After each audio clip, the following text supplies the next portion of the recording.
Before you take a look at the poem Night Train independently, let's take a look at this one together. Wastepakawi-Pisim, September, the autumn moon.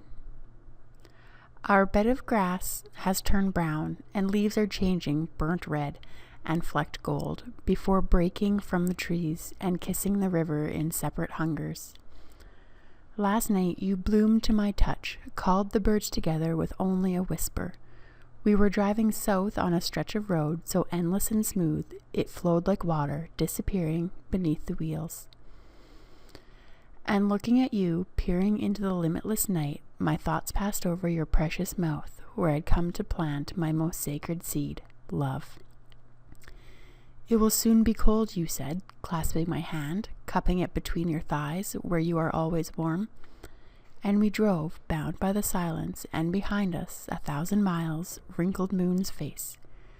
And weasel and rabbit, I said, will turn their winter white, my hand squeezing the last blue from the sky, pulling you to a warmer climate.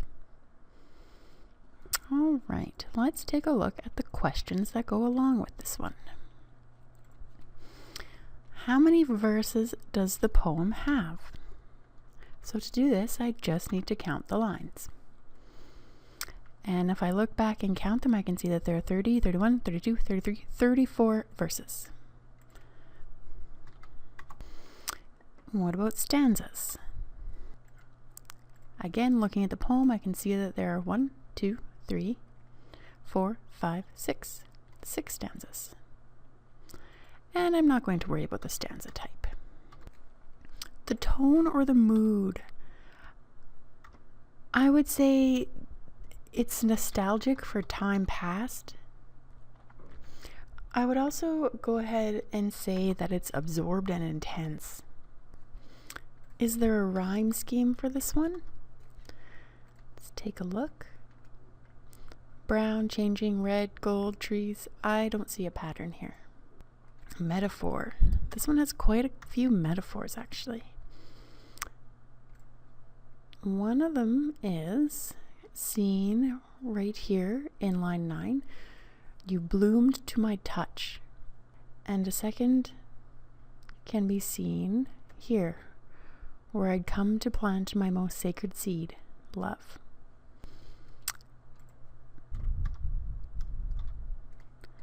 In both cases, we're comparing love or possibly sex to a plant.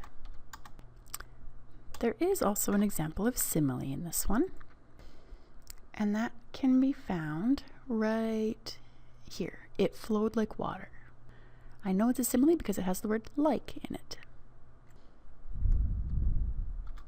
And this one compares the road to water.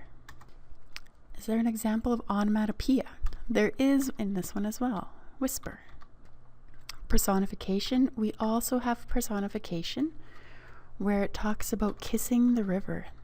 Again, kissing is a trait applied to humans, and here it's used for a river. Hyperbole, any extreme exaggeration. We actually have an example of that too, right here. And we drove, bound by the silence, and behind us 1,000 miles. This exaggerates the distance that they've driven. And alliteration, so repetition of that first sound. There's one small example. This one is before breaking, as buh. This poem is quite a good example of different literary devices. As you can see, we have almost every type. All right, who's the speaker in this poem? In this poem, I would say it's the author or narrator. The experience he's describing, he's driving with a lover. What emotion is he portraying? I would say he's portraying infatuation, love, lust, maybe companionship. And how does this poem end? Well, the two remain together into the next season. And there we have an analysis for the poem Wastepakawi-Pisim. Now it's your turn to go ahead and give it a try with the poem Night Train.